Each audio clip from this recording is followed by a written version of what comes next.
Hey guys, welcome back to Black, White, and the Grays. I'm over at my parents' house. This is my mom, Dawn, and I'm Kylie, if you're new here, and we are at her garden.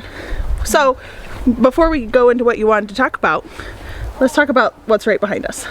The hail cloth. So, was it last year? We got the peanut gallery behind the camera here that don't want to be on film. Was it last year you got bombarded on? Yeah. So last year on July 3rd, which I have a video about that, they got like 6 inches of hail. Golf size hail. And so they invested in this hail cloth.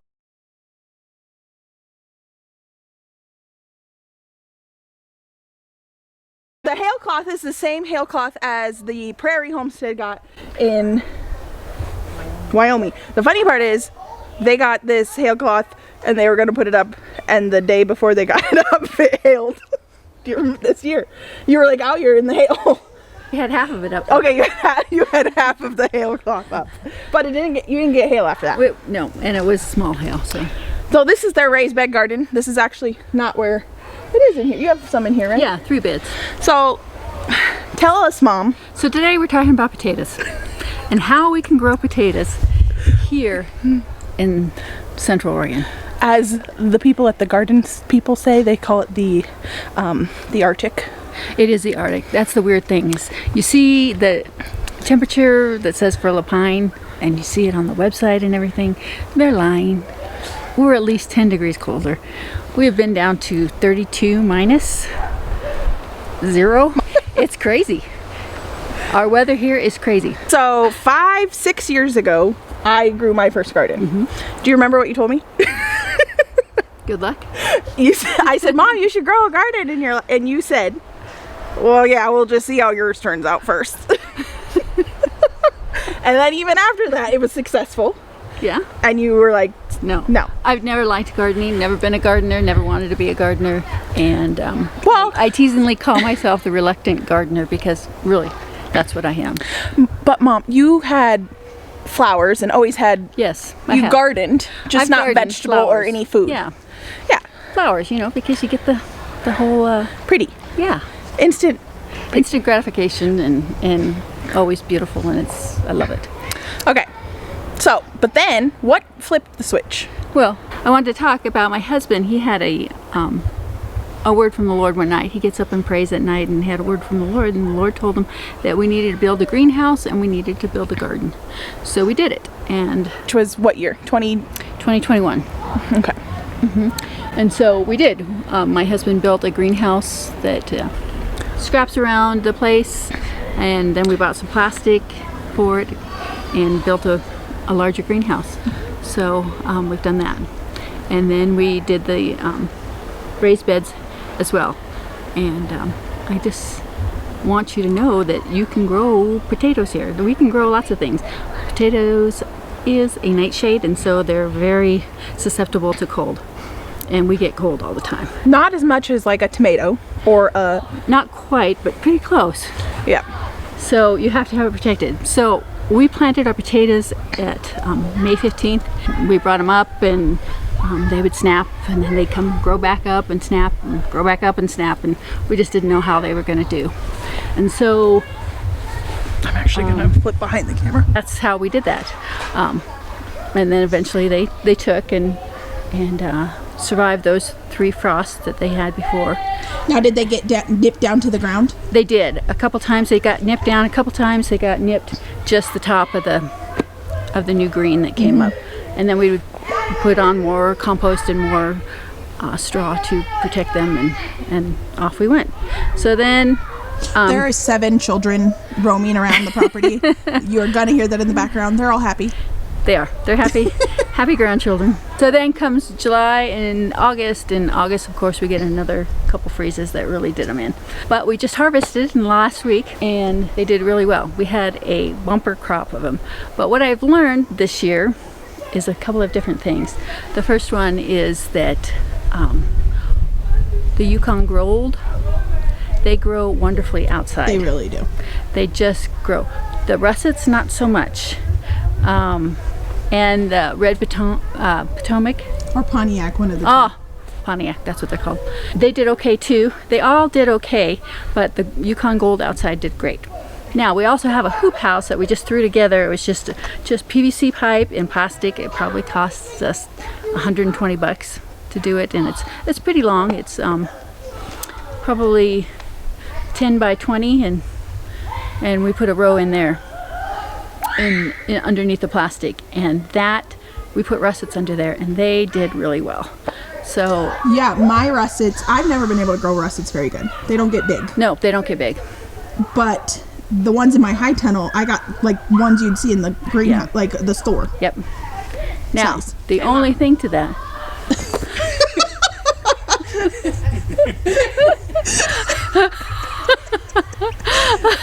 So there's such cheap ways to be able to do that, to just cover it. Did you buy seed potatoes? I did not. I actually got my potatoes from when we grew them last year, and they were just leftovers that had, you know, went to seed, I guess. Yeah. If you will. But you had store-boughts. And then I also did I got some organic potatoes at grocery outlet. Just let them go to ice and did that too. So easy peasy. You know, the little potatoes you get for seed, don't do it. They're expensive. That's how I started all mine though. I know, but they're expensive, and you can just as well start them from things. You just have to get the ones that haven't. And you didn't chit them. I didn't chit them. No, I don't chit them that way. They grew. So You planted those? Yes. All of them. They're 3 feet long. They in that greenhouse they grew. Me and the kids did it too, all three here. Okay, we need to discuss that. So off camera is my dad and my sister, and they're telling me that the ones that they planted, the eyes, I have heard this a million times, that if the eyes are like too long, like 4 to 6 inches, then you can't plant them or you don't want to plant them. But my dad and sister said they've been planting ones that are 4 to 3 feet long. Yes. Dad is like over here showing me, and he's not exaggerating? well, he might be exaggerating, but they're still long. They were So sure over a foot. yeah, Over a foot long, and they planted, how do you plant them? Horizontal or we planted them. digging deep enough? No, we just let them go slide. We weren't even paying. We didn't even care. We just put them on there like that. Okay, and you got the biggest potatoes you've had? No, the Goldens No. were the biggest, I think. Okay. Now the Goldens are the ones that I got from grocery outlet. What my mom is about to talk to you about is something that I thought you needed a tinfoil hat on to do. Yeah, her and my other daughter were constantly teasing me about tinfoil I was hats. not caught. I didn't even know about it. Bethany was.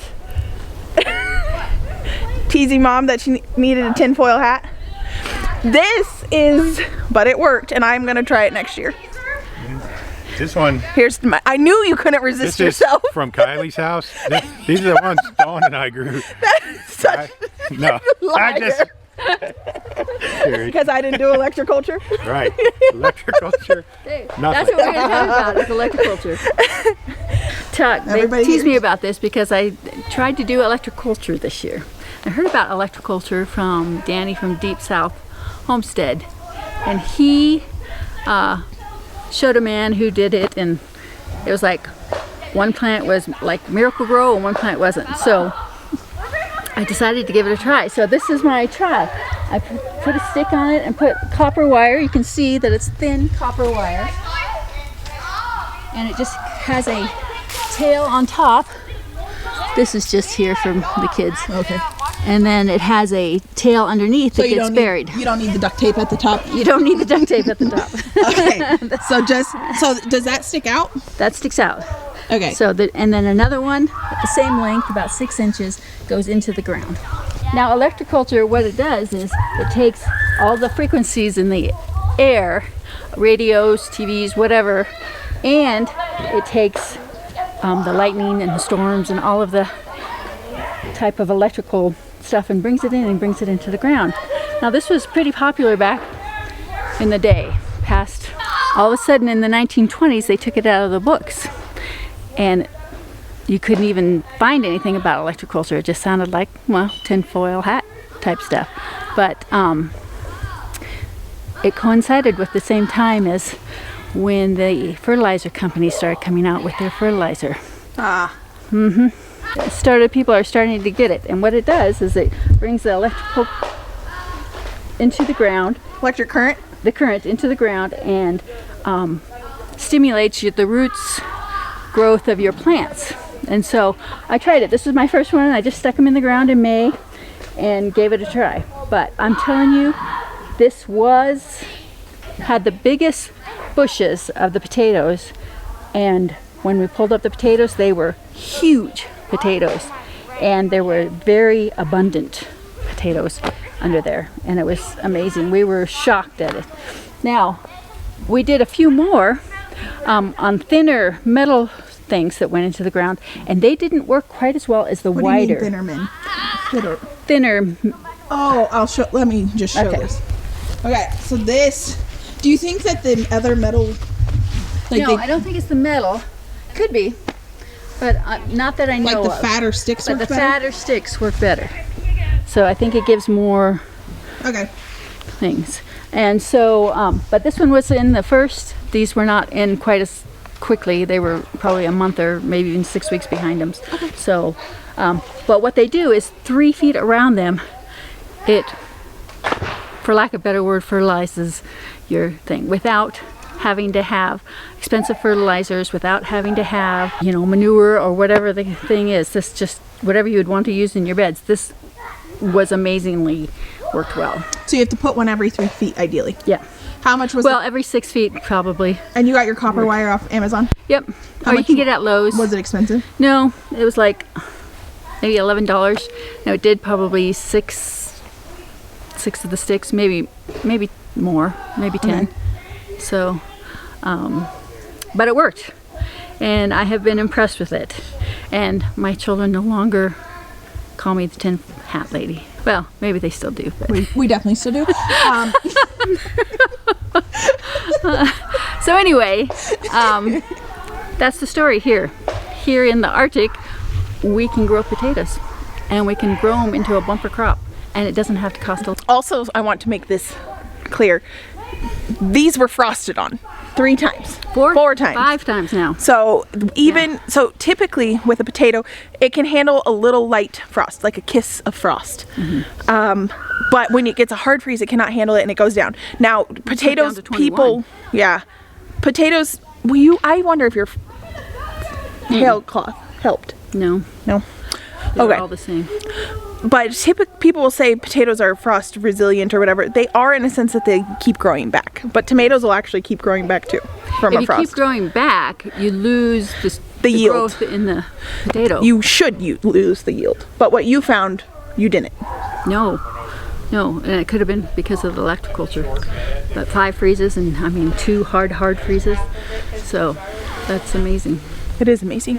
So you want to show Sure. tell us about the soup house. Okay, this is the hoop house, the cheap PVC hillbilly bone. Hillbilly bone. We just threw it up just to see if we can protect our potatoes, and we didn't do any. We didn't do electroculture in here. We didn't do anything. Actually, these potatoes in here kind of got neglected You didn't even realize they weren't being watered, for right? about a month. Yeah. And so, but we got really good yield and good big potatoes out of here. So the plastic made a big difference. Now in this hoop house, it's not going to be able to take the snow, so we'll take the plastic off. You think you can and leave the PVC? Leave the PVC, will be fine. And we So just use rebar to hold the PVC. So rebar is in the PVC. Yeah. That's what I did for Found the little ones. Mm-hmm. And that's what I'm going to do, but cover my rows outside okay. for my potatoes next year. Okay. So, how much do you think this ran? 120 for the plastic, and then PVC pipes are what, $10 a piece? Did you get these brand new? Nope.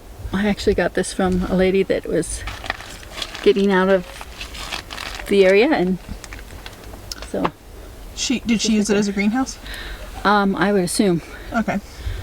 A lot of people, I found my hoops from a guy who was getting out of the moving, and it seems like you hit up garage sales, you can find all sorts of random.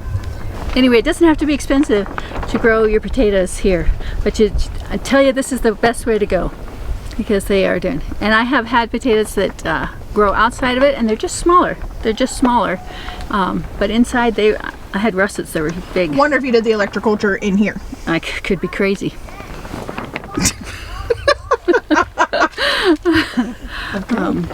Well, So anyway, we'll definitely be doing more electroculture for the rest of this garden.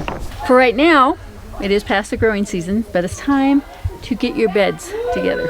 Past the growing season if you haven't already got stuff in it. If you don't, yes, obviously my you got giant cabbage cabbages. and all things. It's time you can do your beds. You could do it like this, where you have wood raised beds, or you can just put it on the ground. And the What I do. quickest, chippiest thing. Ooh. Oh, nice peppers, tomatoes. You know, what we do is we had problems with the ground squirrels, so we put in the hardware cloth down, and then we put the cardboard, and then we put piled compost onto that, and did that in the other garden. So, How old are you, Mom? 60. Just do it. Get your beds ready. You can do that now. You can get your beds ready and put the compost down, and then it has all winter to just soak in there and really get going. They say it takes 3 years to have your beds get all their microisms and everything in it from growing food in it for 3 years until it's totally to completely right how you want to do it. So though it takes 3 years, this is a 1 year Bed. and it did really well. And so, but you have to, in 2 more years, it's going to be great. So, 2 more years. Well, it's doing really well. yeah, it is. And it's going to be great soon. So this is its first year, but a lot of your beds out here are not This will second. be my third Third. year. So time to do it now. This is the time to get your compost, get your bed ready, and do it now. It might be November by the time they see this. Dang. Hey, I was doing I was beds doing. in Thanksgiving one year. Remember when your father-in-law was here? That was Thanksgiving. Yeah, I've had my beds where I've been listening to Christmas music and shoveling. That was when I was getting the big garden ready. It was got to be getting close to Thanksgiving or after. Yeah. So you can still do it. We're filming this video. What's the date? September 25th. So just a date marker that this is not what a November garden looks like. Right? These are gorge. Look at it in the viewfinder. It just looks Beautiful. Grew those by seed. I only got storage cabbages. like. You grew those honkin' cabbages from seed? Yep. Mom. Learn something new about your mom every day. I thought you. I just put the seed in the ground and it grew. She did, and she was whining, and they were looking terrible. They were and They were. scraggly, and then one day, So they were leggy. I like this. Okay. Well, that's all we got here at my mom's garden. Thank you so much for joining us, and we will see you on the next video. And plant your potatoes. Plant your potatoes. Bye, guys.